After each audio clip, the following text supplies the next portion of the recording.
screen now so that we can jump in because we have a bit of things that we want to go through, and I want to make sure that we are able to get through it all. So again, thank you, Ciara, for that wonderful introduction. I see some familiar faces or names, I should say, down. I do too. So I'm looking forward to it. Are you guys able to see my screen? Say yay. I can. Yay, if not, you yay. can write it in the chat. Awesome. So we're doing a presentation tonight on how to start a profitable business with no money. And I won't spend any time with introductions. Ciara did an awesome job with that. I'll just kind of level set what's going to happen with a quick overview of what the agenda looks like. So we're going to start off by kind of going through some general tips that's good to know about starting a business with little or no money. We're going to go through those tips. I think there's about 7 or 8. And then we're going to do some Q&A. So anything that I don't cover, or maybe that you need further clarification on, feel free to hold that till the end. And then we'll just jump right in with that. I want to begin by setting a groundwork and some foundational points. So number one, I would say now is the time, right? I think because of just the technology age that we're living in, with the gig economy, you have platforms like, Upwork and Top Talent, things like that. It's really an ideal time for a person that's contemplating starting a business to start a business.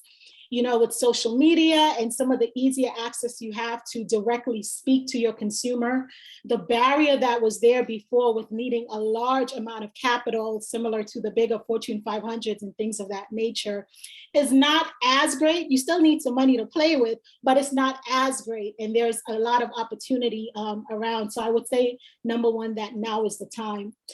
Number two, I was thinking about the title, how to start a profitable business with no money. And I said to myself, like, is that even realistic, right? Can you really start a business with no money? And the answer is really no, right? You may start with little money, but you're going to have some skin in the game, even if it's just to register your URL or whatever. Even if it's $5 you're spending, it's really not realistic to think you're going to get too far and just have zero that's invested. But what we're trying to do this evening is talk about how to really get started with as little investment as possible out of pocket. The other thing that I would say is that entrepreneurship is not for everyone. And we're saying that without any judgment, right? It's not a sense that, okay, because you decide to go the entrepreneurship route, that you're somehow better than someone who hasn't, or you're more smarter, you're more wiser, or whatever. It's just not for everyone.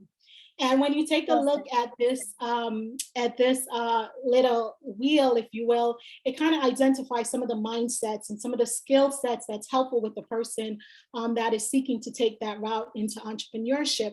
One of them being able to learn through experience, being a problem solver, being creative, being able to spot opportunities and take advantage of them. And, there are some people that's just not their thing. There's some people that it's like, I am okay with just taking orders, right? I don't need to run my own thing. You just tell me what to do and I'm going to execute, and I'm okay there. And it's important for you to know where you're okay with, right? When you're running a business versus working in a business, there's a different mindset that you bring to the table. You have that employee mindset versus an employer mindset. There are things that the employer has to think about that the employee doesn't have to think about, right? The employee is tasked with specific things that they do.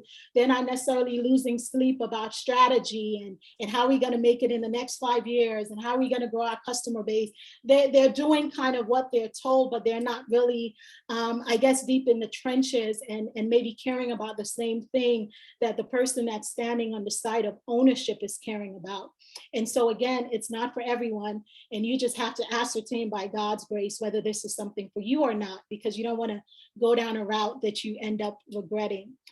Number 4, I would say you want to examine your motive. So we did a little poll, and it was a last minute poll, so some of you may or may not have taken it. But we asked the question, what is your reasons or motivations for wanting to start a business? And, when you talk to people, the number one reason tends to be that respondents want to be their own boss, right? I don't want anyone telling me what to do. I want to make my own money. I want to control my own time, and all of these things, right? But the reality is this: those are not bad reasons. But coming from the perspective of Christians, right? My burden, my desire is to see Christians operate businesses as an evangelistic tool. So are you going to make money? You should. No one wants to just kind of be broke. If you're in business and we're not making money, we need to kind of look at what we're doing. But the primary motive, the thing that actuate, shouldn't solely be a monetary, just to make money. It should be because through the business that we're starting, we are being a vehicle or a channel in the hand of God to help to proliferate kingdom principles and to bring individuals into a knowledge of God. We just saw what happened yesterday or 2 days ago in Texas. The world is just crazy, right? The Ukraine and this and that. And there's a reality where there are many people that are just not on the Christianity thing. They don't want to hear it. Don't give me a tract. Don't tell me about the Bible. I'm good. But when you work with them in a capacity, or you're rendering a service to them, you're fixing their car, you're counseling them about what career paths they want to choose, you have an opportunity to come really close to them. And in those moments, God is able to give you access to their hearts in a way that you wouldn't be able otherwise. Amen. And so for me, our number one reason as we're talking about this is yes, starting a business, but also praying to say, Lord, how does this become a tool in your hand to further the gospel? And we'll talk a little bit more about that on Saturday when we talk about the ministry of business, but I wanted to set that foundation. So we're going to go into tip number one. Tip number one says that we should seek the will of God and partner with him. And it ties into what I just talked about, right? Being an entrepreneur is not for the faint of heart, as those of you who have traveled the road and are traveling it already know. It really has its moment. It can be hard, it can be difficult, it can feel isolating at times, and it's a huge learning curve, right? And when we choose to partner with God, he is able to cut that learning curve. He's able to keep the tuition low because there are things that we don't know that God is wanting to teach us. So when we look in James chapter 1, verse 5, the Bible says that if any of you lack wisdom, you can ask of God. He gives liberally. He's not stingy. He's wanting to pour out that wisdom. And I love also what Jeremiah says, call unto me and I will answer you and show you great and mighty things that you don't know. When you're starting a business, oftentimes, even if you've been in it, even if this is not your first business, there's always things to learn. And God is saying, listen, if you reach out to me, I am willing to show you things that you don't know. I already know the path that you're going to take. It's a hidden to you. It's a mystery to you. But if you truly connect with me, if you partner with me in a real way, if you bring me on board of your team, because God is not going to force himself on your team, right? God is going to say, okay, Rochelle, you feel you got it? All right, I'm going to let you go. And after I bump my head a couple of times, I'll be like, all right, Lord, can you come now? My bad, it didn't work out the way that I thought it would. But if upfront we really connect with him, we view our business endeavors that God is the CEO and we're just stewards of what he's given us, right? And God already knows how he wants to steward that business. He already knows what it needs to do, who the customers are, where to find the customers, what to do, and all of these things. And he's saying, hey, I am willing to show it to you. The other reason why I believe this is so important is because, when you're just starting out, the natural reaction is to look around at what other people are doing and say, all right, so that's what they're doing. Maybe I can try that too. And we try to model ourselves off of others. And when you go to God, he is able to show you how to do this thing with your unique giftings reflected in it, and not making yourself a carbon copy of someone else because you feel like, well, they've had success, and if they've done it, I need to follow that exact blueprint. We can learn from people, but there's a danger in learning, in leaning more, I should say, to these experts, while again, we can learn from those who've gone before us, but just modeling ourselves strictly off of these experts without any reference to what new thing the Lord may want to do in the thing that he is calling you to do. So I really, if there's one tip that supersedes all other tips, it's this one. Make sure that you are in partnership with God and seeking his will every step of the way as you matriculate through your business. The second one is to identify the business idea that you are working with, right? success in any lines demands a definite aim, right? If you're going to hit a target, you need to have something that you're targeting. And so before you can jump into a business, you need to know, well, what kind of business am I trying to jump into? And there's some that will say, I know one of the questions said, hey, I'm good at a lot of things. How do I know which one thing I ought to do? And there's some of you that might be saying that. And some of you might say, yeah, I'm interested in starting a business, but I'm really not sure what should I be doing? I'm not good at anything. I have some clients say, I can't do anything. I'm just not, there's just nothing good in me. So I want to go through some quick tips in terms of choosing the right kind of business idea. And the first thing I want to suggest is that you want to start with something that you are familiar with and something that you already know about, right? And why am I saying that? If you're trying to start and you got zero dinero, right? You don't have a lot that you're working with, then you don't want to give yourself an added burden of having to learn something else, right? Get a certification here, get a class here, do this, do that. Now there is growth that you're going to have to do, even if you are if you're conversant in a particular subject area. Yes, there's a growing in your understanding, but you don't want it to be so foreign to you that the learning curve is really, really high that you're trying to surmount. And so you want to think about it as it was with Moses, right? When God told Moses to go and take out the children of Israel from Egypt, Moses was paranoid. He's like, what am I going to do? I'm afraid, I'm shy, I can't speak, and all of these things. And God said to him, Moses, what do you have in your hand, right? What do you have? What abilities, what talents, what giftings have I given you that you can draw upon and that you can put to the money changers and you can get something back from it, right? And in considering that, a person may say, yeah, but I really don't feel like I know anything. I'm not really skilled in anything. And I want to share some tips on how to find out what might be your skill set, what might be the thing that potentially you may be able to take to the marketplace and by God's grace, be able to receive some return on. So you really want to look at what are your passions, what are the skills that you have, what has been your experience occupationally or educationally. You also want to look at what do people come to you about, right? When a person comes to you, Andrew or Angelique or Jaleesa, when a person comes to you and asks for help, what are the things that they're really asking for help for? Because in what they come to you for, you can get a sense as to what they consider your field of expertise. So for example, if someone comes all the time and they're like, oh, I have a birthday, would you bake a cake? Or, oh, there's a wedding, would you do the cake? Oh, would you bake? They may be thinking, oh, you're really good baking, right?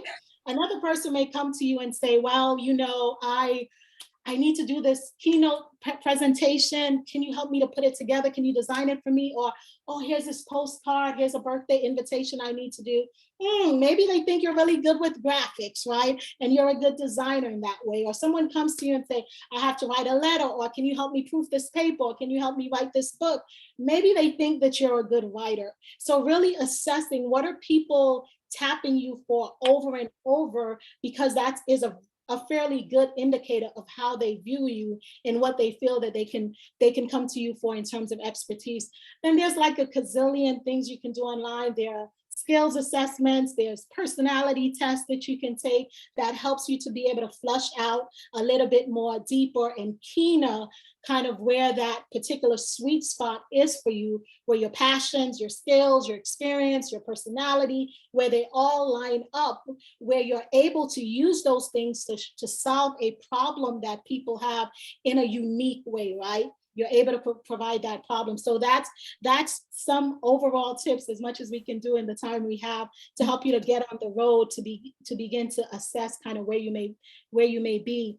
You also want to be creative in the idea that you come up with, right? Because there's a lot of other people that are doing things, and I want to say here, one of the ventures that I'm involved in, we speak, we are trying to raise some funds, so we speak with different investors. And there's always a question of, well, what are you doing differently than XYZ company, right? And sometimes that scares people because it's like, yeah, the market is so saturated. There's all these people doing things. I'm gonna get lost. Is anyone gonna find me? And I always think to myself, you go into a supermarket and how many brands of bread are there, right?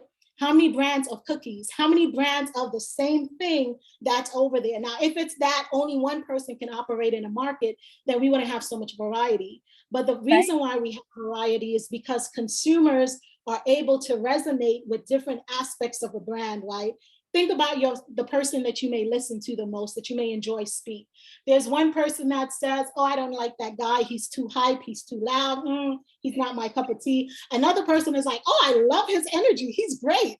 Another person is like, oh, he's so monotone and he's so boring. Another person listens to that guy and like, he's so intellectual and smart.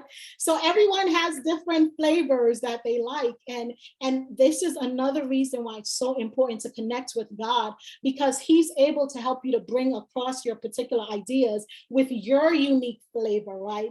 God hasn't created you to open every door in an apartment building, but there are certain doors that he gives you the key to, right? It's the same thing with soul winning. We're not able to all reach the same people because people relate to different things, but there are people that we are uniquely able to reach. And if we seek God's will, even if there's a lot of people doing something, but God is calling you to that thing, he is able to give you what you need to reach the people that he has ordained for you to reach. So there doesn't need to be this fear that, oh, everybody's doing it. What do I have to add? This is why you need to seek God. God, are you calling me to do this? You knew that 100 other businesses were doing this and you still calling me? Well, you must know who you have for me to reach, and you must know the plan of life that you have for me. So I'm going to trust you. The other thing that I would say in choosing the right business is, if we're talking about starting with little to no money, generally speaking, I'm not making a rule, but generally speaking, service-based businesses are easier to begin and are not as capital intensive as a product-based business. When you're thinking of a product, you're thinking about manufacturing, you're thinking about maybe having to do a prototype so consumers are able to touch and feel and taste the thing that you're trying to bring to the market, versus I know how to do accounting. I'm just going to open up an accounting firm. I'm a good social media manager. I'm just going to do that. It's generally less of a investment that's needed. But again, that is not to stop anyone who feels like God has given you the newest invention and you need to take it to market and get it patented. You need to do what God tells you to do. We're just sharing general principles in this. So moving along, number 3, don't forget the business plan. And I know it's really kind of, once you get started, you think about the idea, you've kind of, and let me back up a little. I would say when you're coming up with the idea in the beginning, just kind of spitball it, right? Brainstorm and come up with as much as you can. Just come up with the whole sheet, as much of things as you think possible that I'm good at, people come to me for. Maybe there's a potential of me being able to make money from it. And then you're going to take down that list and you're going to whittle it down, right? And you're going to whittle it down by doing some research. So sometimes what we think when we do research, we realize that the research doesn't really support it, right? So we're going to look at, let's say we came up with 10 ideas. We'll look at these 10 ideas, do a little bit of initial research on it, and try to really whittle it down to maybe 3 so that you can eventually come up with that one, right? And when you've come up with that one idea, for all that I can see, Lord, I believe you may be leading me in this direction, then you want to write a business plan. Habakkuk chapter 2 says that we should write the vision and we should make it plain. I remember I grew up in Brooklyn and I had a friend, Eric. He was just always way ahead of everyone. He was always smart. He was a computer programmer from way back when, and he just always did well for himself. We were in high school and he was a little bit older than us. And, when I was young, I started a nonprofit. And one of the aspects of what we did, one of the services was, we called it Entrepreneurs for Christ. And we all used to get together and talk about business, et cetera, et cetera. And we came up with all these ideas and we would go to Eric because, Eric was the man, right? He knew everything. And I think secretly we hoped that we'd had such a good idea that Eric would say, I'm going to invest in that idea, because Eric had a little bit of cash too, right? And that's always helpful. And whenever you started sharing the idea with Eric, he would stop you and he would say, okay, sounds good. So have you done a business plan yet? And we were like, come on, Eric, do a business plan and come back around and see me. And I used to find that very, very irritating. until I realized the importance of business plans, right? Because when it's in your mind, it sounds really good. I mean, we can build some castles, we can have these daydreams, and there's no problems. Everything is good. We're going to be a millionaire in 6 months after the business starts, and everything looks really good. But it's only when you put it down on paper and you begin to look at it from different angles, right? You begin to assess it, you begin to look at some of the challenges, and you begin to try to solve for some of those things, that you're really able to say that this is an idea that I've really thought through. And so the business plan allows you to determine, well, what is the legal structure that I want for my business, right? Am I doing a sole proprietor? Is it a partnership, an LLC, a C Corp? What is it that I want to do? And I would say here that if you truly are starting with no money, a sole proprietor is probably the least expensive way of going, because you're just doing it under your name, under your social. You're not necessarily filing this or filing that. So that's definitely a way to go. I'm not now making a recommendation as to which one you should do. I'm just saying what's the easiest if you truly are that strapped for cash. Although the others are not really that expensive, there are filing fees that differs in every state, but just kind of putting that out there. The other thing that the business plan allows you to do is to figure out, well, what are my services? Who are my servants? So who is my target audience, right? Who is it that's going to benefit from my services? How much am I going to charge that person, right? Who else is offering the service that I need to be aware of? How much is it going to cost me to offer this service? What is the potential for financial returns that I have in the next 1 year, 2 year, 3 year, 4 year? And all of these things you're able to think through in the business plan. And you know, back in the day, I feel like the business plans were really, really thick, right? And that's why no one wanted to do them, because there were so many pages and pages and pages. And you're like, man, I'm just trying to figure this out. I can't really do 60 pages right now. But there's so many concise ways of doing that now. You can find online one-page business plans, lean business plans that just have you do like the general overview, so that you can at least test your idea. And then as you decide this is really where I want to go, then that business plan is a living and breathing document that will continue to grow, that will continue to mature, and that will begin to have more pages as your business takes shape. But you don't want to forget it. The next tip that I would want to say is, you want to think big, right? Have those big audacious dreams, but you want to start small, right? You want to start small. You don't want to go in and just go all in the beginning. There's a text in Zechariah 4:10 that says that you shouldn't despise the day of small, right?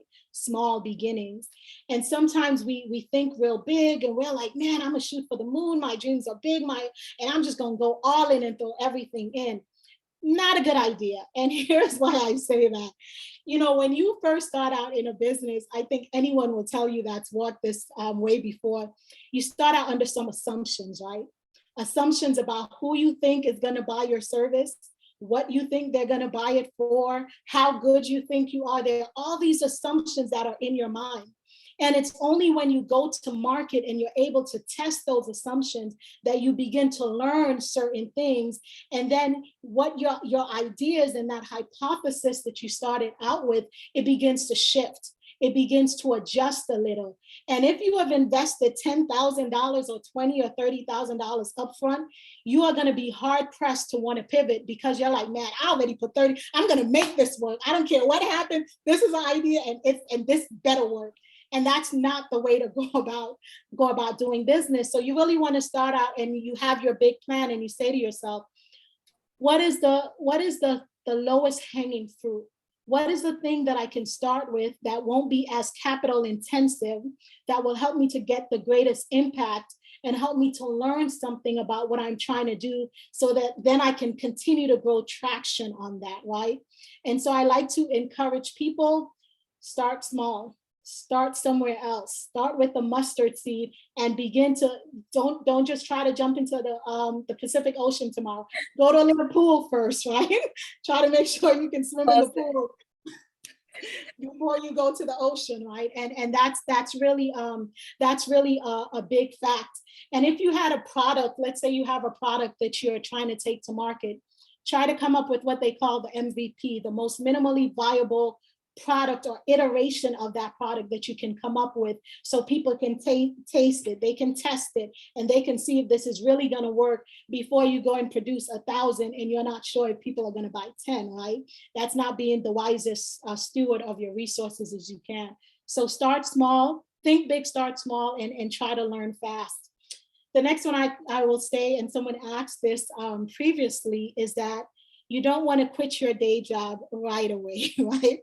I want to put a little caveat in before I say what I'm going to say. Now, I know that there's some of us that God is dealing with us on issues of trust and faith, right? And because he's dealing with us on those specific issues, there are times when he calls for some of us to step out and to, just like Abraham, come on, Abraham, we're going to move. Where are we going to? Just follow me, pack your bags, and I'm going to tell you how it's going to go as we go. The Lord does do some of those things, right? 100%. And I would not want to sit here and say that he doesn't. But I would dare say, as we're talking about this, those who fall into that camp will probably be more of the will not be the greatest amount of us, right? It'll be a minimal number of individuals that truly fall into that category, that the Lord will say, you have trust issues. I know that for me, I am definitely a planner. I want to strategize and see it out. And after I've done that, then I'm going to take the step. And I know when I formally left the corporate world, and I'm like, okay, Lord, I'm waiting for you to get me the next thing. And then I'll know that I'm supposed to let go of this. And it wasn't happening. 1 year went into the next year, and I'm still waiting. And I said, okay, Lord, I got it. If you let them fire me so I can get unemployment, then I'll be able to have the employment and I can just kind of figure out what's next. I had my whole strategy. And the Lord was like, because of who you are, Rochelle, it is necessary for you to sever the tie and then for me to show you what's next. And so I had to sever the tie. I had to go. I told my boss, I said, hey, I'm feeling, we were very good. We were very close friends. I said, hey, I feel like it's time for me to go. And she was like, well, what are you going to do? I'm like, I don't know. I'll take some time and figure it out. And she's like, listen, here's a plan. Why don't I create a position for you that will give you less hours and allow you to work from home until you figure it out? And I was like, this sounds really good. This is the Lord working it out for me. So I did that for a while. And the Lord said, no, Rochelle, this isn't it. I want you to let go completely. I'm like, Lord, but I don't have anything else to hang on to right now. And that's not wise. That's not sensible. That's not logical. And he's like, because of who you are, I need you to make this step. So I totally get that there's somewhere that's going to be necessary for.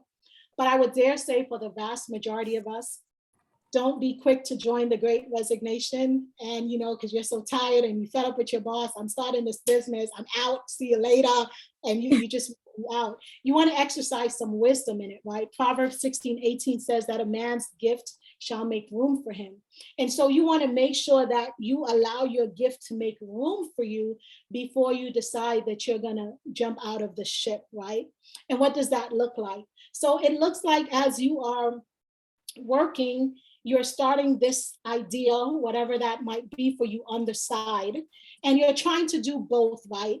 You're doing both as best as you can.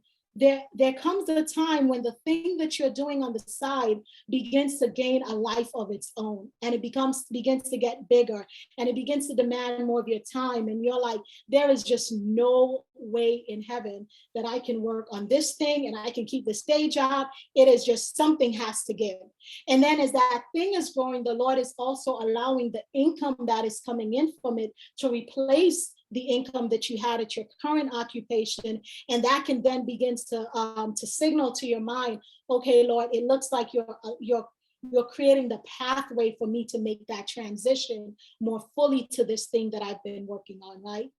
And so I encourage you, we get excited. And again, unless you heard that voice of the Lord and that he's calling you to just kind of give it all to the wind and just kind of go out, then bless his name. He's going to sustain you because he called you to that. But make sure that it's faith and not presumption, all right? And make sure that you're truly hearing his voice. And then whatever the consequences are, you can rest assured that you're only following the voice of your master. So that would be tip number 5 that I want to leave you with.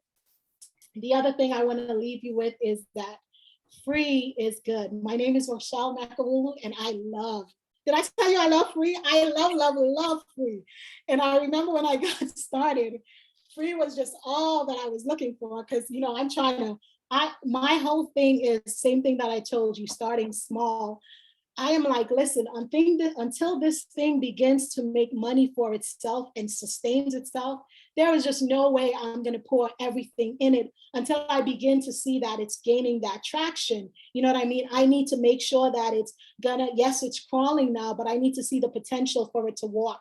And then for it to run before I dump my whole life savings in. So I had a cautious approach to most of what I get started in the beginning. And so in saying that, you know, there are many of you like me when I got started, there are things that you don't know, right? And there's a billion coaches and consultants. I am one, so I'm not knocking it. But there is definitely opportunities in the age of the internet for you to really learn and to be able to capitalize on free tools for yourself. Know that if you're saying that I don't have the financial capital to do stuff, then you're really then desiring and seeking a DIY approach, meaning you're going to do it yourself, right? And if you're going to do it yourself, you have to have a determination to research, to learn, to ask questions, and all of these things. And so for a person starting out, there's some very good free resources that's out there. Most states and cities, you have a SCORE, you have a small business association, and you have a small business development centers.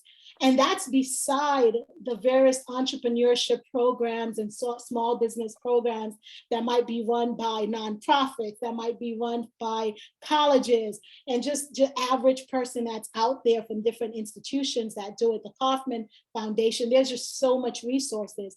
So really go and take the time to ingest that information. With SCORE and the SBDC, you can literally schedule appointments with volunteer business people on marketing, on finances, on doing your business plan. You can meet with them in person. You can meet with them virtually. There's no cost for these things.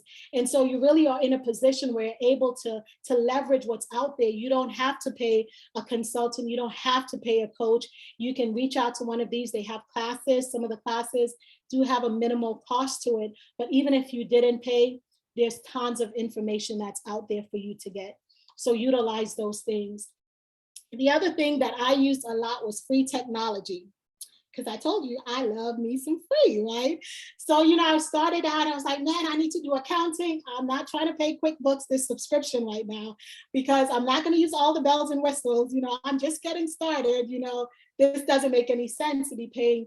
I don't know what it was for the subscription. It wasn't that it was a lot. If you don't have any money and you're trying to get as far as you can with a little, you have to be very innovative in how you approach things. So there was an app out there, Wave Apps. You can do accounting with it. You can keep your books. You can send invoices. You can accept payments. And all they charge you for was processing if you used a credit card. That's a no-brainer. I'll do Wave Apps any day because there's no cost to it. I connect it to the bank account and it does everything. It does everything for me. So utilizing some of those abilities, you know, I need to do a business card, get you that free version of Canva, right? Create your own business card and then just print it, right? All you have to do is the printing. Again, you're saying you don't have any money, so you have to be very ingenious in doing it for yourself. And you know what's interesting? There's a website that escapes me. So if you're interested, I'll have my email up so you can email me after. But you know, when a new software comes out, they always have like that basic version. Think about when Dropbox got started. You know, all of these softwares that now MailChimp and these things that now charge you a subscription, it always started off free. And the reason why it started off with a level of freeness to it is because they were trying to gain users and adopters, right? And they wanted to be able to have people to test it and see it so that they can see that it's good. There's a website that has a list of technology that's coming on the market. And literally all of them has free options, right? Basic, entry level, monthly subscriptions that you can have to it and you can utilize it. There's scheduling software. So if you say, I don't want to pay for Calendly and the free version isn't working, and or Acuity, there is one that's on there that's a brand new company and it has all these bells and whistles. I was like, okay, I'll try that. I'll try this. I'll try that. And you can use those softwares as long as they're free for you until you have some money where you can start saying, all right, I've had enough free, I can pay a little bit now, right? So you really want to be ingenious and utilize those things. A funny story, I remember a couple years ago when I started, I needed to have a client sign a proposal. And I was saying to myself, man, I do not want to pay for DocuSign. I don't use it enough to really make it make sense. And that's where those free trials came in. Because, you know, with most of these things, they give you a free trial. And I said, you know what? I put together a couple proposals that I needed signed off from potential clients. I got the free trial of DocuSign. I think it was like 7 days or whatever. And I sent everything within that 7 days so that people can sign it and return it all within that free trial. I'm saying you have to be ingenious, right? If you're going to do things for free, because here's my thing. Just because you're not spending a lot of money on it, your clients, your customers should not know that you're going on free. The quality of it, if I can stress it, the quality of it should not be diminished.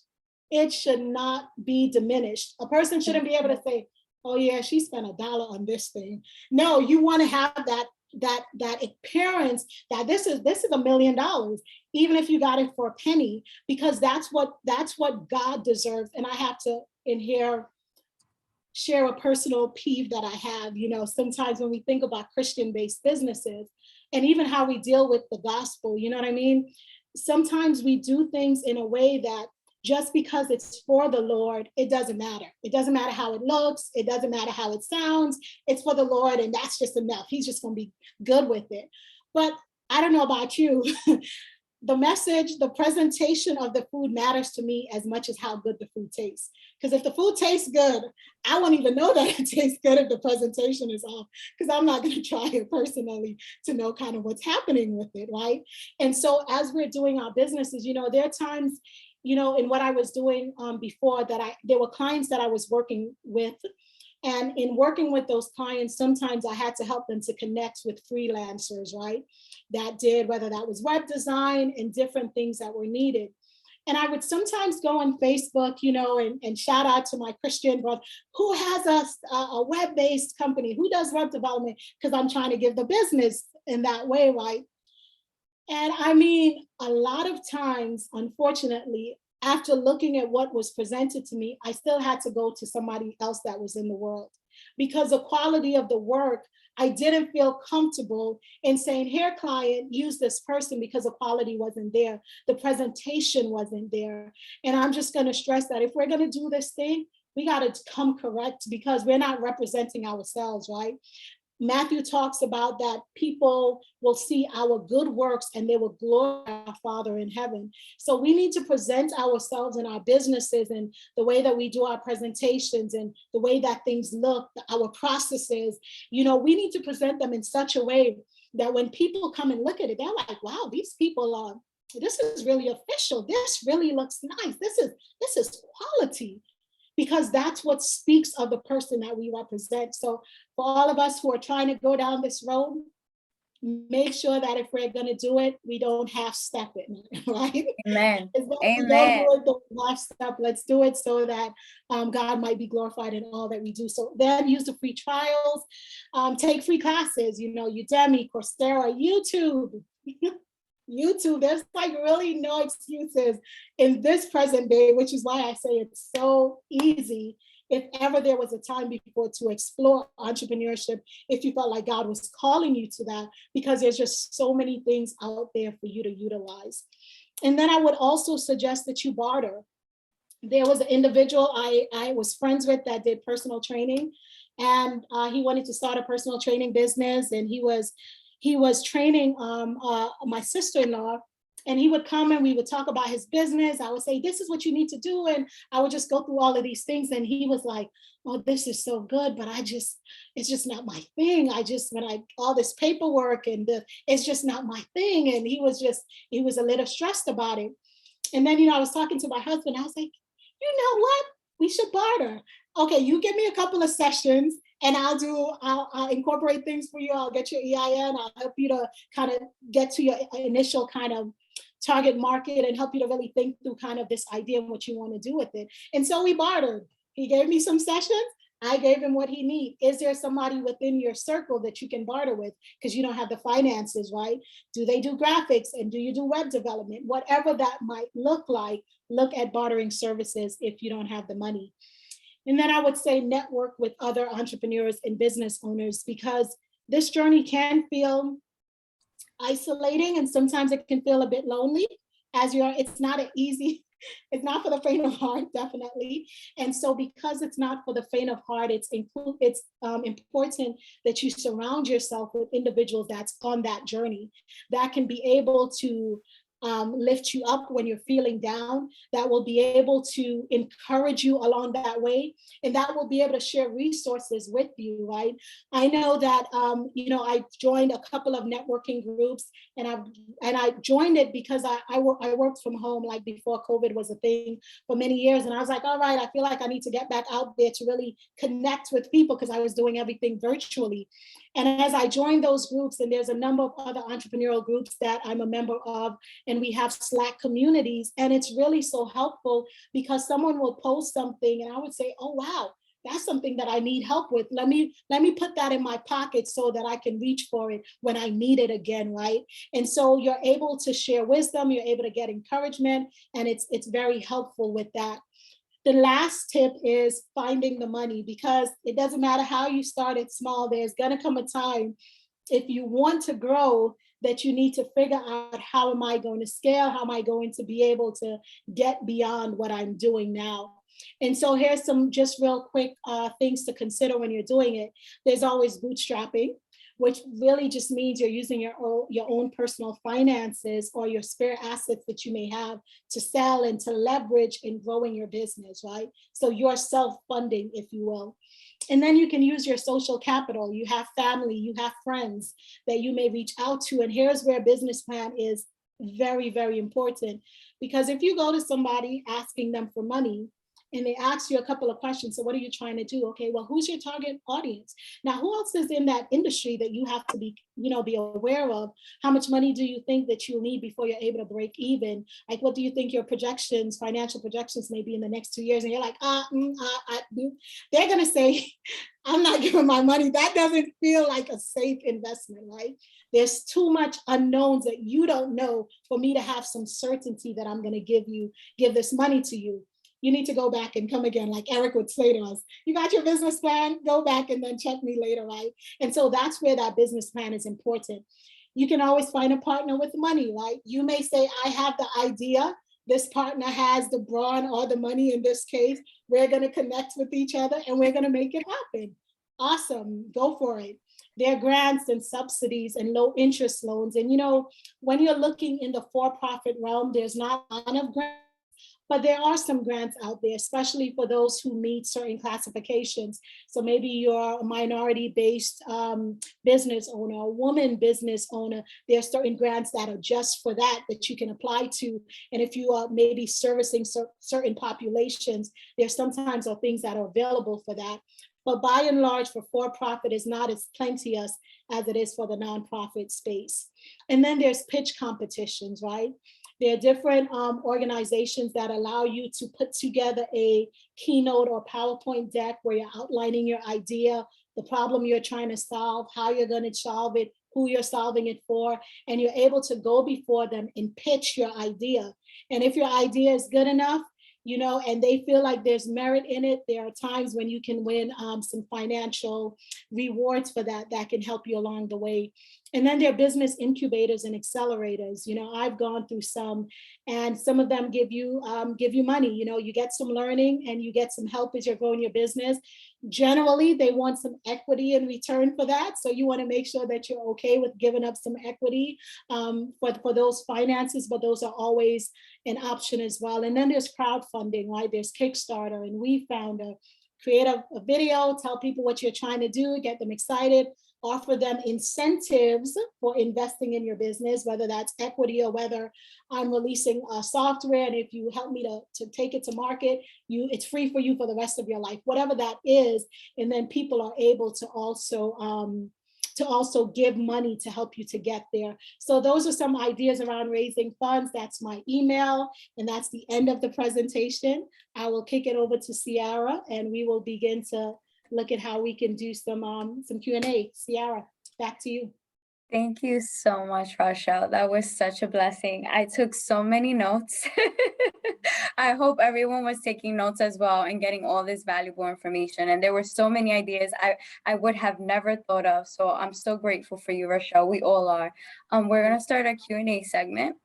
And let's see what is our first question. So don't be shy, everyone. If you have questions, please put it in the Hova chat, and we'll get to as many questions as we can with the time we have.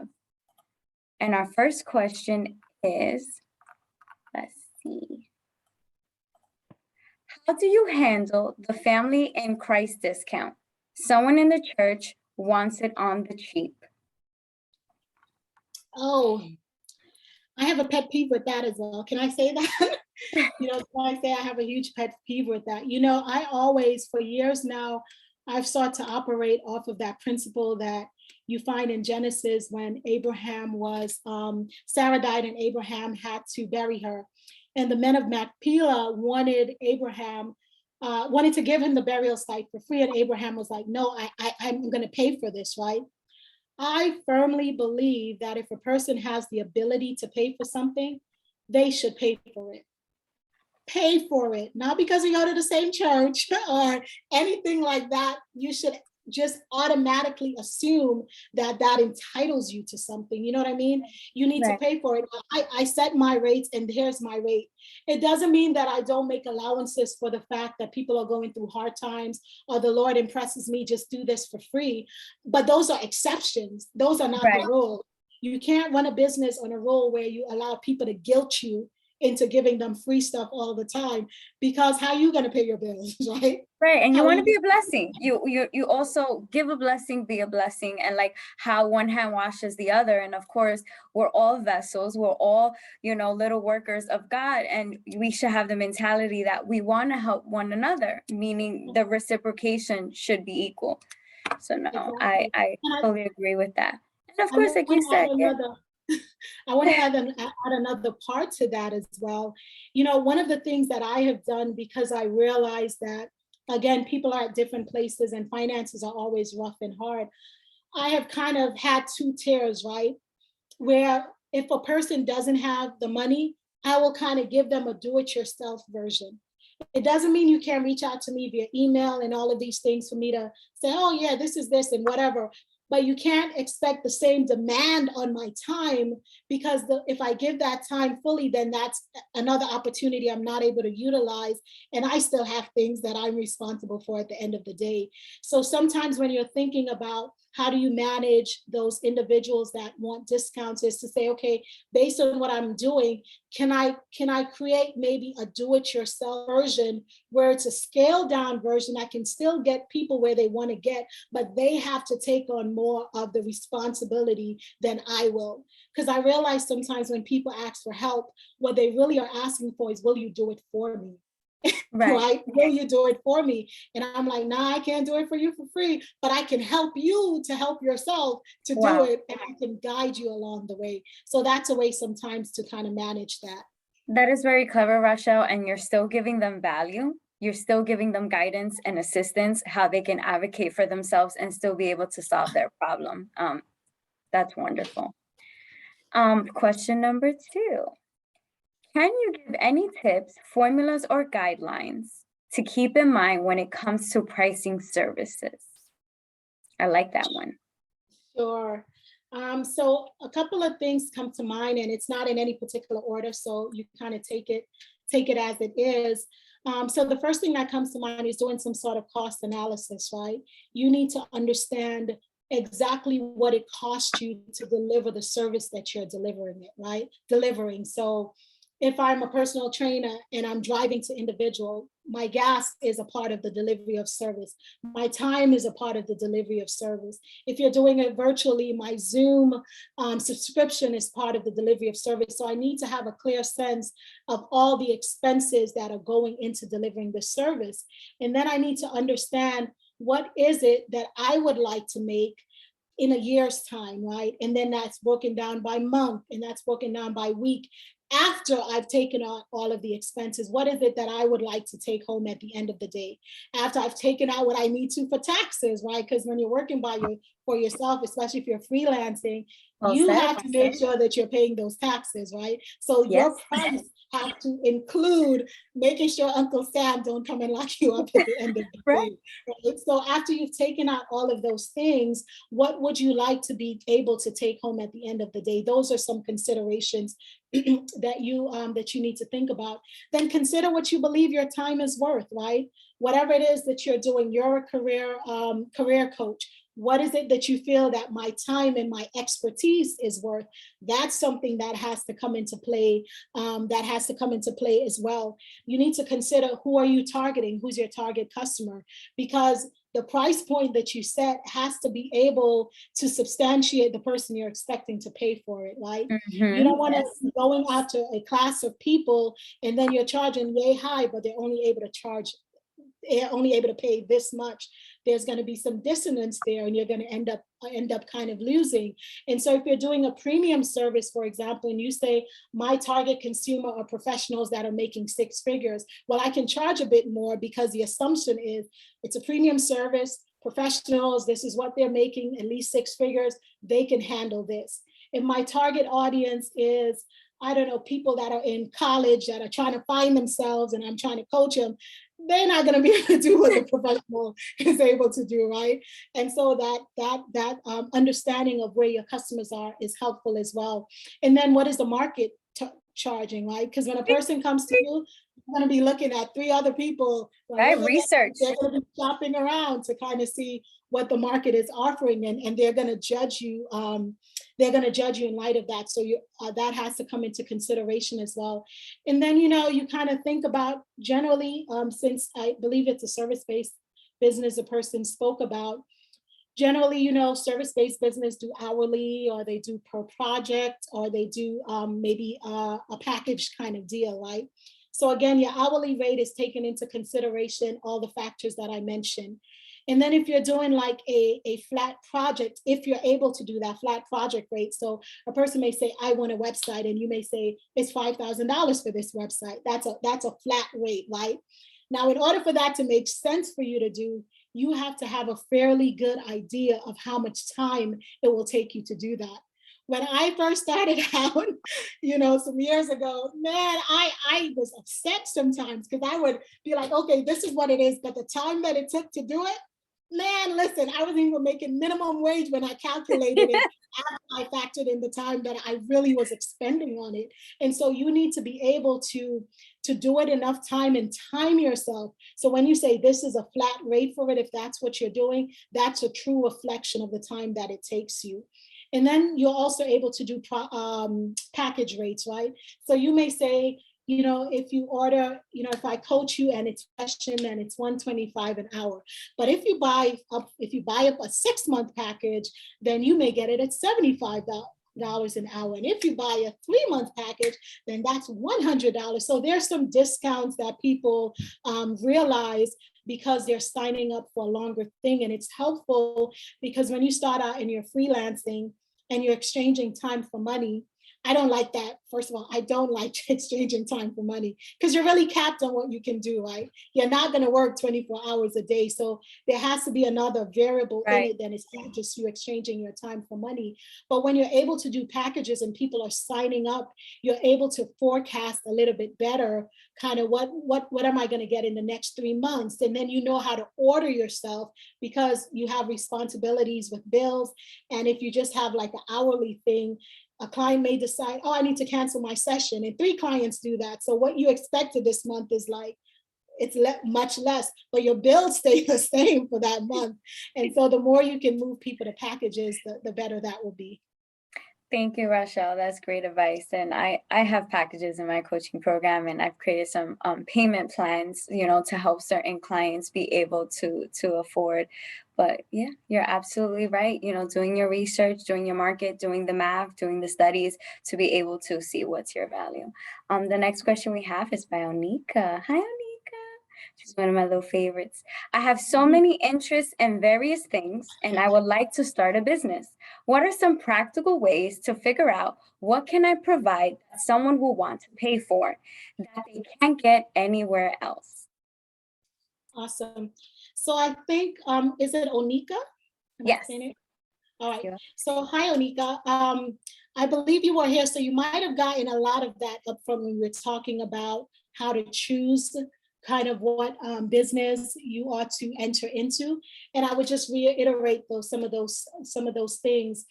I think when people are really good with a lot of things, it can be hard and you find yourself pulled in different places.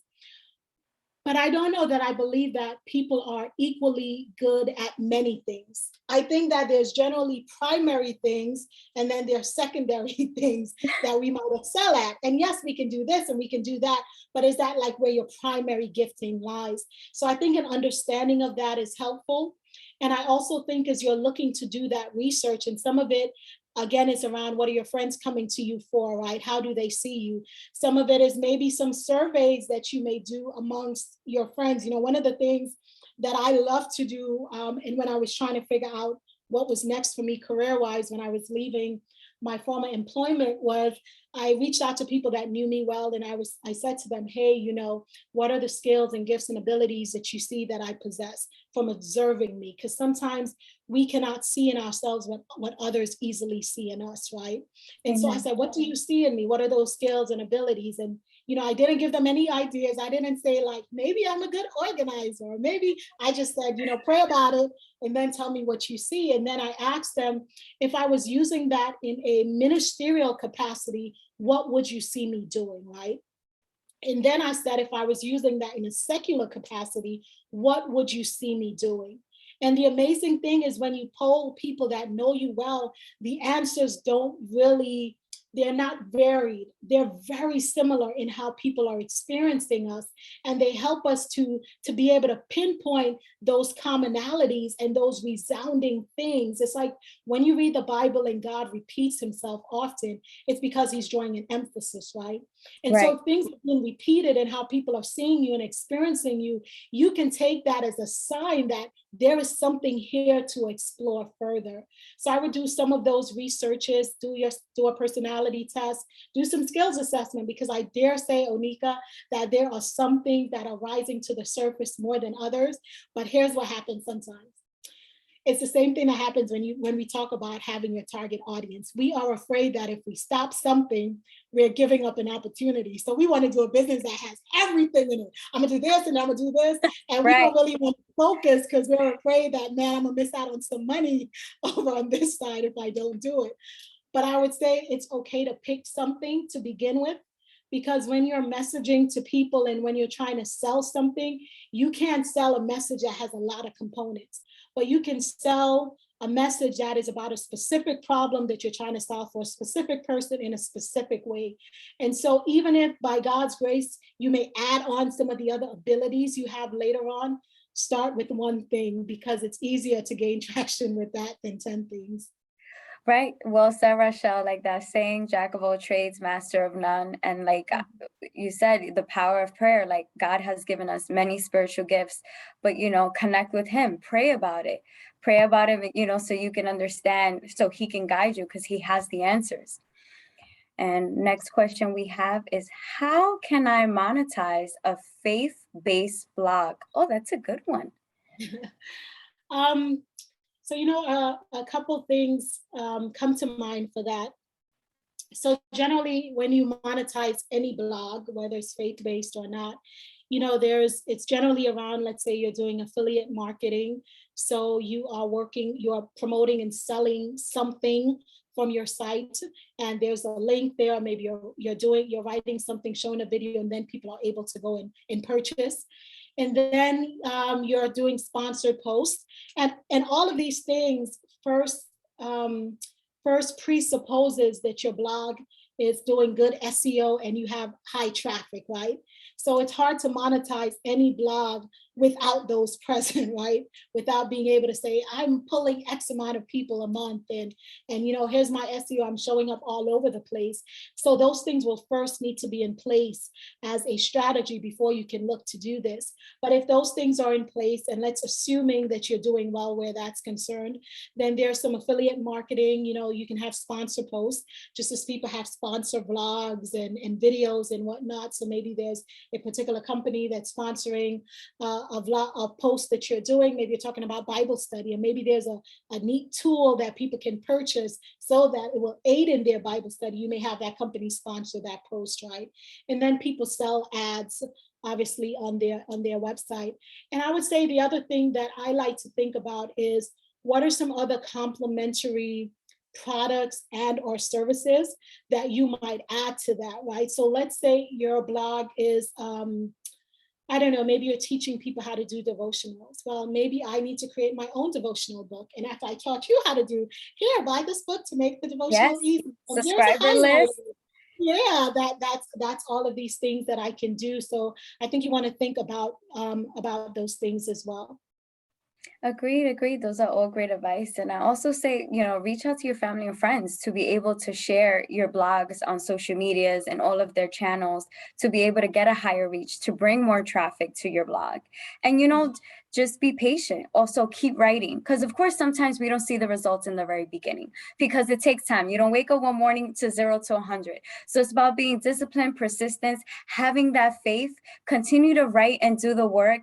And eventually, if you're good at what you do, the people will come. But be patient, that it takes time to build many blogs, to build this value to this website, to have that traffic, and then everything else will follow to monetize it.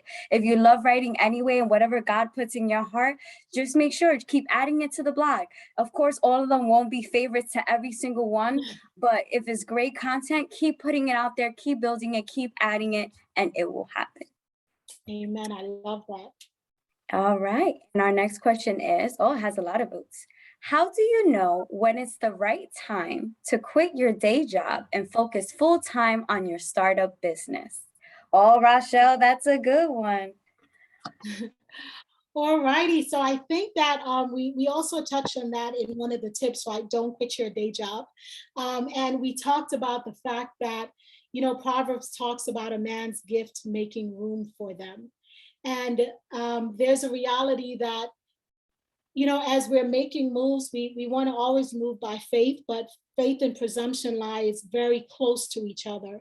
And as I said before, there are times when the Lord may call you to step out on faith and say, this is it, I'm leaving, and the Lord is telling me to do it, and he'll show me what's next. Unless you hear that clarity from the Lord and and then you can rest. If it takes you 6 months to get it started and you're down to your last can of black beans and rice, then this is what the Lord told you to do. You can rest in that and say, bless the name of the Lord. Amen, right? And so, but if you're not sure on that, God is calling you, but you still want to do this to the side, he hasn't told you to just drop everything, then one of the ways to do it is to build it steadily as you continue to operate in your 9 to 5, if you will. And at the place where the work for this side business begins to be at such a velocity, it's increased so much that the demand is not reasonable for you to do both at the same time.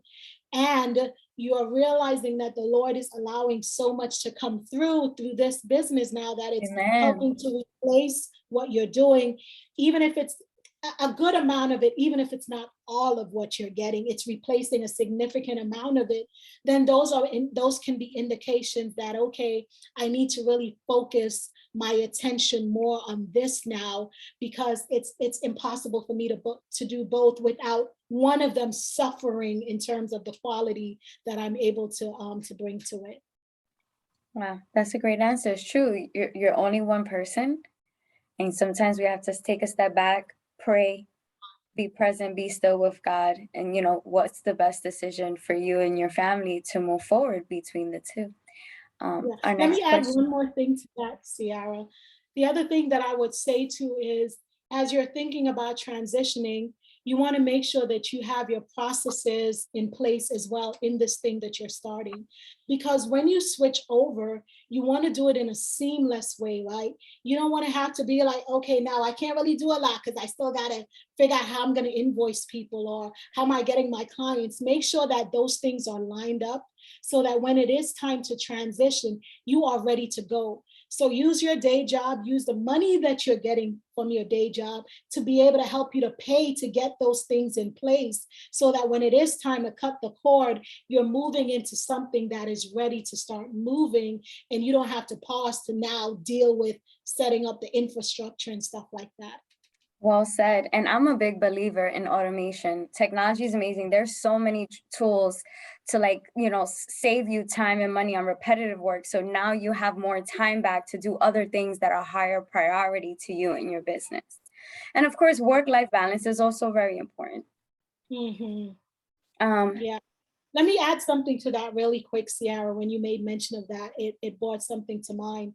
There's a lady, her name is Shay Bynes, and she has a book called Grace Over Grind. oh, I like that. And it's really interesting because, and goes back to one of those first tips about making sure that you're partnering with God, right?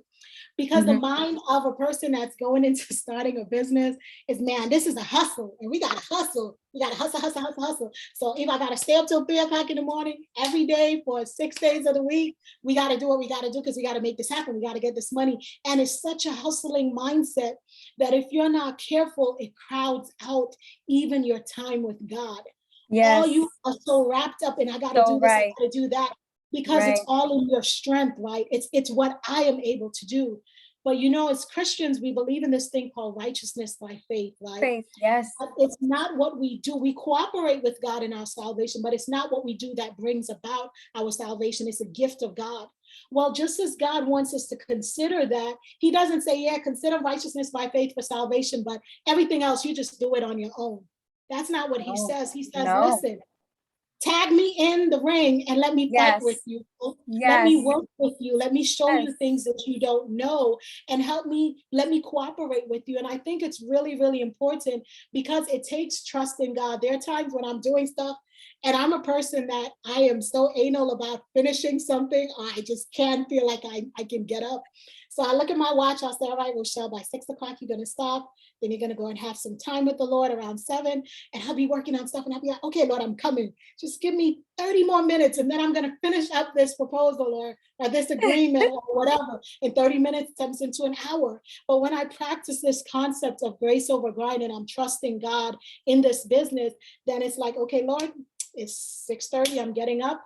I did what I said I was going to do. I'm going to trust you to do what I wasn't able to do and to help me to finish up in time. It's a different mindset that we have to bring to this, so we don't work ourselves into the ground. You know what I mean? And we don't kill ourselves trying to hustle to make our businesses profitable. Well said, Rochelle. I recently said this to my prayer partner. I have a prayer partner in another state named Randy. And I was telling her, I felt a little guilty, my schedule's getting so busy. And I said, you know what, that's not an excuse for me to have less time with God. I need to lean more on Jesus, and he's given me all these gifts and blessings. And that shouldn't be the excuse to take the time away that we have and that I should be giving him. So as you're right, leaning more on him when I need him, instead of taking it upon myself, and building that trust of faith that I have with him, and don't cheat him out of his time. Amen. Amen. 100%. Our next question is, we have, how soon should one start trademarking and LACing names and IP before you're able to start your business? Should that be the first thing or the final thing to do? Oh, that's a great one. I think that as soon as you have that idea, because the trademark and the IP process, it's a process, you know what I mean? Yes. It's not like even it takes time. So I think that as long as that concept is there, and you have it solid, what you're trying to trademark, I would say begin the process. Because we were talking to a trademark lawyer, and he was kind of going through the laws for us as it relates to America and then internationally. And it's really about the first person to kind of to trademark it, even if it wasn't necessarily the first person to use it, right? So if you're going to start something and people are able to see it and are able to say, oh, that's what Monica is doing, then they have the opportunity to beat you to the punch and to trademark it, right? And so the trademark process is not cheap either, right? No. At all. No, But the patents aren't either. No, they're not cheap. But I would say that it's definitely something that you want to start sooner rather than later, because it's a process. And before your secrets get out there and someone beats you to it, you want to make sure you're protecting it. Right, right. Well said, Rochelle. Should I start a business from scratch? That's an interesting question. And I'm not sure all of the reference to it, but I'm going to answer it in the context of what we're talking about with starting a business with little to no money. Definitely starting from scratch would make sense for that, because if you're talking about buying a business, and I don't know if that person wants to say if that's what you're comparing, starting from scratch to, I don't know, buying a business, that would be the way that I would think about it. But if you see it another way, Ciara, let me know so I can answer it differently. But if it's that way, then definitely if you're not working with a lot of capital to buy a business that is actually having traction and it's profitable, it's not going to be cheap.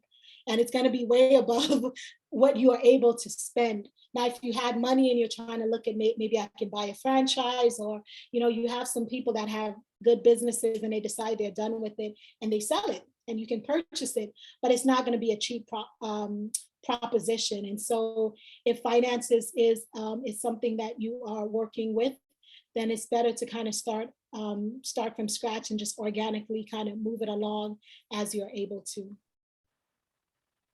Yeah, well said, I agree. Where should I save my money?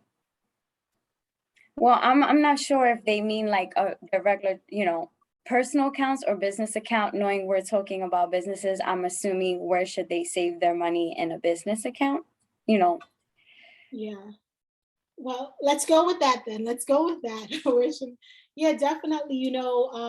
If you have a business, then one of the things that you want to do is begin to establish a business account and business line of credit, so that if you want to, and again, that depends on how you incorporated your business, right? If you're doing just like a sole proprietor, then the business is you and there's no separate identity. And then you save it with however you save. You may say, even though it's a sole proprietor, I'm going to open up a special account that's just for that, and that's where I'm going to have the funds go, and that's good. If you incorporate your business as an LLC, or it's like it's a business but it's separate from you, then you get a business account under the name of that business, and you allow things to go through that way, because the IRS doesn't look kindly on commingling. No, they do not. Especially when you're saying that it's a separate entity, they're like, all right, but the funds aren't separate in how you're treating them. And so then you can lose that protection that you have. And so without any greater understanding of maybe the thought behind the question, that's what I would offer up. I also think my best advice as well is like, do your research. There's so many banks out there, but do your research on who has the best when it comes to rates of giving you business loans or business credit cards, or who has the highest saving percentage, right? Some of them now, these banks are in competition with each other. They have different toolkits, free resources when it comes to blogs, articles, partnerships with certain firms or agencies local in the area that can assist you with your business. And to me, you can take all those things in consideration of what has the most value to bring to your business to help you make the decision of where you want to save your money or open your business account with. Yes. And let me add another one to that. If you really have no money, don't want to open up an account where you have to have a minimal in there or pay a Fees, monthly right? fee either. So you want to make sure that you're finding one that's like, oh, you don't really have to have anything in there. We're not going to charge you for it, because it does take a time to be able to have 5,000, carry a balance of 5,000, Right. and those kind of things steadily. So you want to consider those things as well. That's a good one, because banks do have maintenance fees. And I guess my best advice too I can add is finding federal credit unions. They Yeah. usually don't have maintenance fees as traditional corporate banks.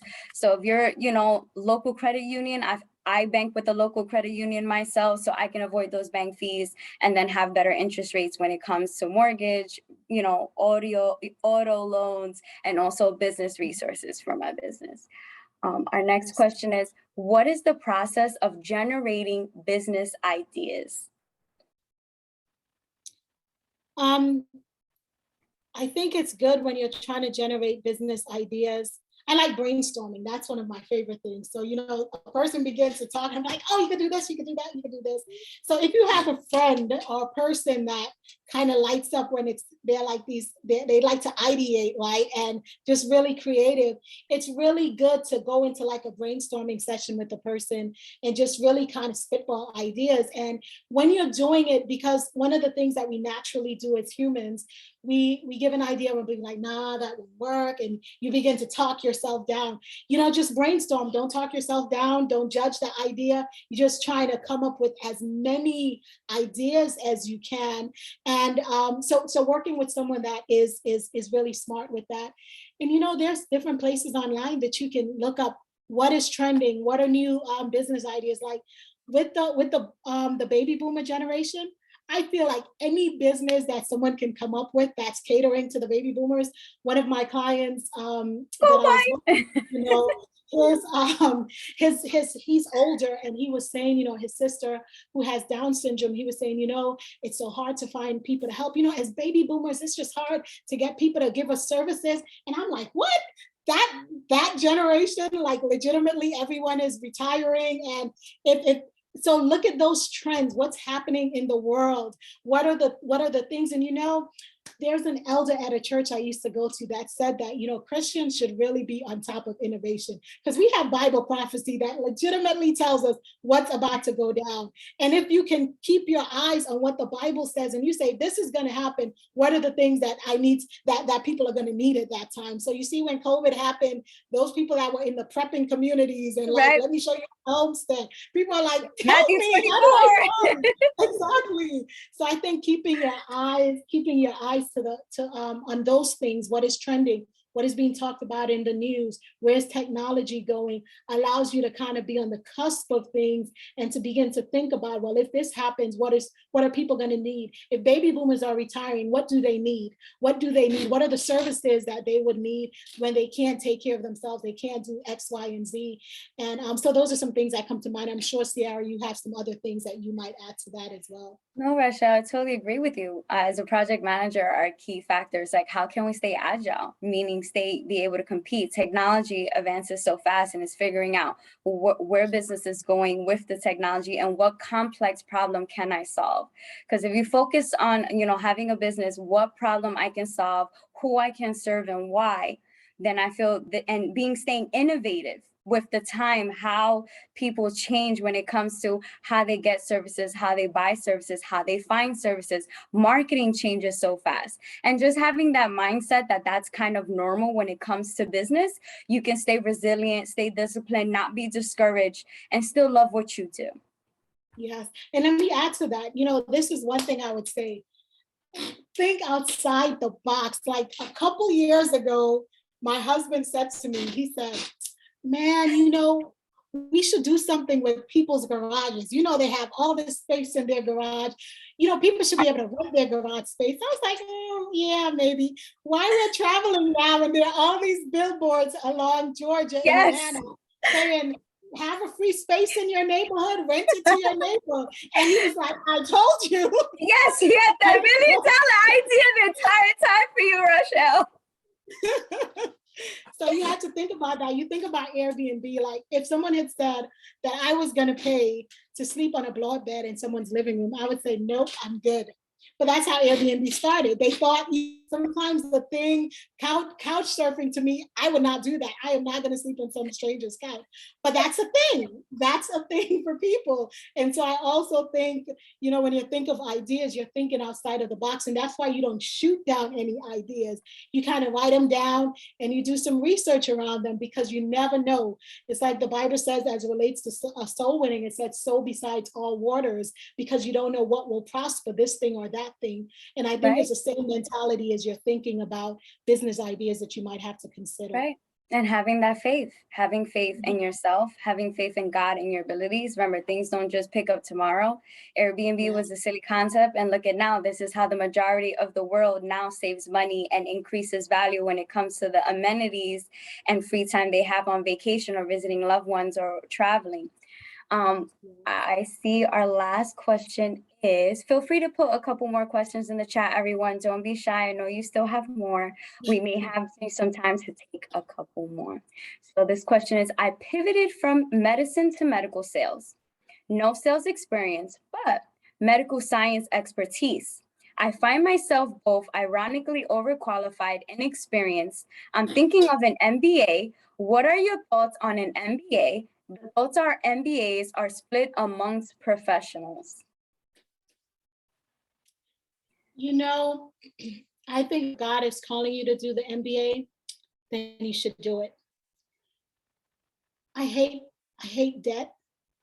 So consider consider, do I really need this for the next thing that I'm trying to do?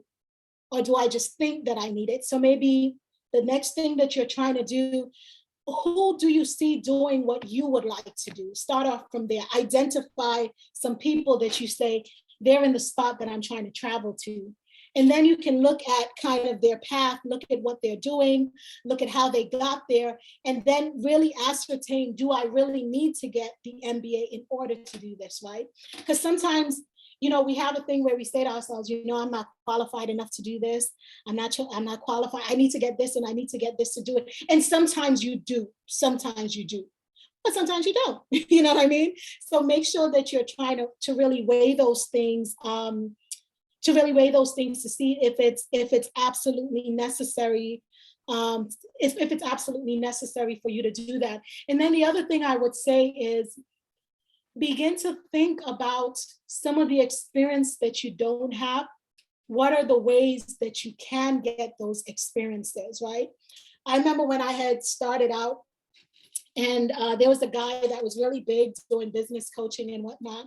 And I had reached out to him and I was like, hey, you know, that I just reached out to him and said, hey, you know, I'm trying to get doing this, would love to talk with you. I think he was all the way in South Africa and whatever. And we had a Zoom meeting, we talked, and, you know, so you can reach out to people that may be already doing it, and maybe having one of them try to mentor you, if that's possible, to see how that they might be able to help you along that journey. And the other thing that I would say is, I would really, and I don't know who wrote this question, but the other thing that I think about, you know, there's a client that I have who believed, he was in medicine as well, and a physician, and he was like, man, you know, I am not published in any journals. I don't have this and I don't have that. So there was a sense in him like, I want to move out of clinical practice, but I'm not like other doctors that maybe can say I wrote for this journal, and how do I do this? And as we were going through this process, and Ciara, you can relate to that when people come to you for career coaching, it's amazing how many skills are transferable that we believe that it's not transferable, right? This is just by itself. It has nothing Everything to do with is transferable. Every single thing you got is transferable. Exactly. A lot of it is just how you language it, right? How you message it. But and so I would say that maybe this person, it's good to talk with someone, and so that they can really have a deep dive into what were the things that you did when you were doing X, Y, and Z. Give me everything, and let me look at what medical sales and where you're trying to go really calls for, and are there overlaps? And if there are overlaps, let's leverage. Let's not focus on what you don't have. Let's leverage focus what you do have. Exactly. Amen. And let's build on that while you continue. Maybe you take a certification here, maybe you do some DIY training over there and whatnot to help you get the other things, but you can try to leverage what you do have while you try to build up what you don't. So without maybe a deep conversation with the individual, that's probably what I would offer up. And go ahead and chime in. I'm sure from your background as well, you have some thoughts that they might find helpful. I do. I'm gonna be truly transparent. If I don't like to rush into debt, and I worked for higher education for many years. I worked at Hudson Valley Community College. I also worked for Excelsior College, which is a completely online nonprofit college. I don't downplay education. If God is really putting in your heart to do the MBA, then of course I encourage you, I support you. But there's creative ways where you can get your degree paid for by employers, or even tuition reimbursement for certain companies, even if it's not the company you are in right now. I came from a family that didn't have a lot of money, and I didn't know how I was going to pay for school. So I made the conscious decision, because of course this is about how to start a profitable business with no or little money. I decided that I would take a year off of school so I could work full time and save some money. I also researched companies who was able to pay for me to go to school or give me tuition reimbursement after the semester was over. That's how I started working at higher education. I went to these colleges, I applied to work as administrative staff in departments, and the freebie was I worked 9 to 5, got a decent salary to pay the bills, and I got 6 free courses per semester that paid for my degree. I made friends with faculties that became my mentors, my tutors, my champions. I was very verbal about my education so I can get support from my leadership. And I also got free textbooks. Every faculty member needs at least one hard copy of every course text that is given in the syllabus. So I would ask to borrow that book every semester so I can save money on books as they pay for the tuition. Now, the trade-off was I got free education. It did take me longer to finish, but to me, it wasn't a race. It wasn't a race. And I feel like it was worth the time and the investment. That's how the majority of my bachelor's business minor human resources degree got taken care of. And then I also reach out to mentors, networking events, community, Facebook groups, social Instagram channels, finding people that do what you want to do right now and how do they get there. Because if you can get a certification that's going to cost you less money, be more concentrated, have less time, and still get you in that position where you need to be, then I see that as a better route. But again, if you want the MBA for your own reasons and God is putting it in your heart, then of course I support you. But of course, connect with God, pray about it, use all your other resources first. Don't be afraid to ask for help. Find those communities on various channels and really track down those employers. And you can even negotiate this. I tell my female clients all the time, you can negotiate things in your salary negotiation. If that wasn't a part of the offer, ask for it. What's the worst they could say? No. So please ask, can I get tuition reimbursement? What tools do you have for career development? I used to work for Goldman Sachs as a business analyst. They did career reimbursement. They even will help you pay for certain certifications if it aligned with the job and brought more value to the business. So be real creative in advocating for yourself and using all the resources around you. And you'll be surprised. The library, I love Harvard Business Review books, right? I want the best top-notch business information money can buy, but they're really expensive books. I go to my public library and I get to check them out for 3 weeks for free. And if I need more time, I can add 6 weeks onto those 3 weeks. And that's my best advice. Let me add something to that, Ciara. I think it was like 2 years ago.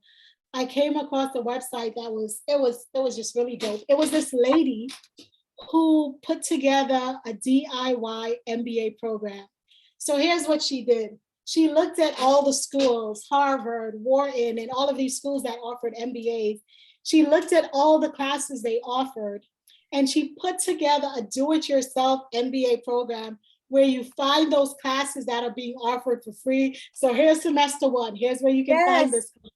And because, you know, a lot of these universities, you can audit classes. You may not get the credit for it if you don't pay, but you can audit some of those classes. Right. And it's like legitimately a whole do-it-yourself MBA program that you can follow. So again, you know, it seems like what you're saying is you are overqualified in some ways because you have the medical experience, but maybe where you're lacking is really the sales experience. So maybe I will hone in on how do I get that sales experience that I can add to my medical experience, my medical background. Volunteer. And that may be volunteering, that may be internship, Udemy classes. Yeah, those sales classes that you need, identify those classes. All right, if you're taking an MBA, what are the sales classes that they take? All right, these are what they take. What are the books that equipped to? What are the textbooks? And you can really kind of do a do-it-yourself thing. And because you already have a medical background, I'm not saying the MBA won't add something to it, but maybe it may not be as necessary for you because you're already coming from a strong background and that you're coming from a medical background. So without talking to the individual, I would just add that to what you said. And great. Yes, you're right. YouTube, using libraries. There's also websites I used in college too to save on books. It was eCampus, Rent a Book. So if there's certain books that your heart desires, but you don't want to spend $200 and $300 because these textbooks are very expensive. And knowledge is power. Knowledge is power. And you know, God tells you the importance of wisdom and knowledge and learning his word. But the world is your oyster. So I would want you to find creative ways to continue to increase your wisdom, but of course, with his guidance. Awesome. And someone asked for the website. I'm going to later on post the things that I've been referencing. And if anyone wanted something that I mentioned that wasn't there, just, you know, because my mind is not as it used to be. I'm not as young as I used to be, guys. I know I look like I'm 16, but I'm not. But anyway, just send me a message directly on Hoover or however, you know, email me or what have you, and I'll make sure that I get you whatever you may need that I referenced that I haven't provided any links to. Perfect. I think we can put it in the community chat as well. If not, I'll double check. But we went through all the questions. If anyone wants to drop any more, if not, we can wrap it up. I want to thank Rochelle for blessing us with all this great knowledge, all this great expertise. If you even can share this presentation with us, if anybody wants to use it as a reference, I know I do. So please send it to me personally. So I'm going to tweak and take all this positive feedback and knowledge to obviously increase my business as well. And you're truly a blessing, Rochelle, and you're blessing everyone on this line today. And everyone who did miss it, you know, they will be blessed when they see the playback. I also want to say that for the attendees that are joining this weekend, there is a next workshop that will be tomorrow evening at 6:30 p.m. It's called Shh, Did You Say the S Word? It's a panel discussion on age theology of submission. So please, you know, feel free to also register, share with your friends and families on all of your social media pages so we can gain a higher reach and continue to bless as many people as we can. I'm going to close out with a closing prayer for all of us. And thank you everyone again for joining us tonight. We appreciate your time.